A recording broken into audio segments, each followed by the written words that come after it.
এইখন মোৰ গাঁও আৰু এই গাঁওখনলৈ মোৰ এতিয়াও সম্পৰ্ক আছে আৰু বিহু আহিলে আপোনালোকৰ গাঁৱত যেনেকৈ অকণমান ৰাইজাই হয় মোৰ গাঁতো অকণ বিশুদ্ধমা বুলিলে ৰাইজাই হয়।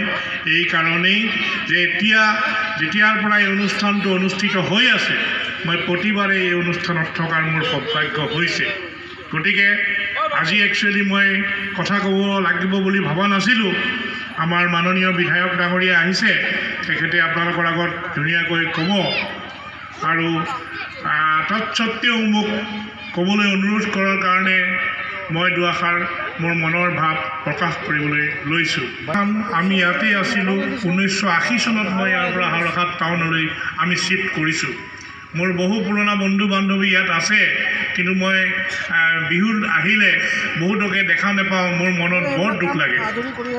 আমি এই ফিল্ডখনত য'ত আপোনালোকে আজি বহি আছে, এটা সময়ত আমি ইয়াত LP স্কুল পঢ়োঁতে হাইস্কুললৈকে প্ৰতিদিনাই গধূলি আবেলি ইয়াত ফুটবল খেলিবলৈ আহোঁ। মোৰ বহুত বন্ধু অৱশ্যে আছে এতিয়াও, কিন্তু বহুখিনি গুচি গ'ল।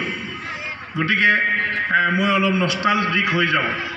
যি কি নহওক, মই এইখিনিতে এটা কথা ক'ব বিচাৰোঁ যে মই যেতিয়া ইয়াত আছিলোঁ তেতিয়া মোৰ ডিমাছাসকলৰ বিষয়ে সম্যক জ্ঞান নিচেই কম আছিল।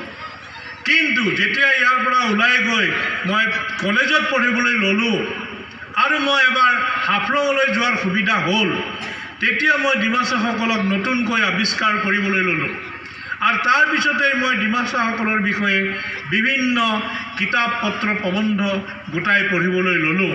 আৰু তেতিয়া তেখেতসকলৰ যিটো ৰাজকীয় আৰু গোটেই অসমতে বিস্তীৰ্ণ অঞ্চলত তেখেতসকলৰ বসবাস, তেখেতসকলৰ থকা, তেখেতসকলৰ অঞ্চল বা বিভিন্ন সময়ত তেখেতসকলৰ ৰজা এই ঠাইৰ পৰা সেই ঠাই, এই ঠাইৰ পৰা সেই ঠাই দৌৰি ফুৰাৰ কাহিনীবিলাক এইবিলাক মই জানিবলৈ পালোঁ।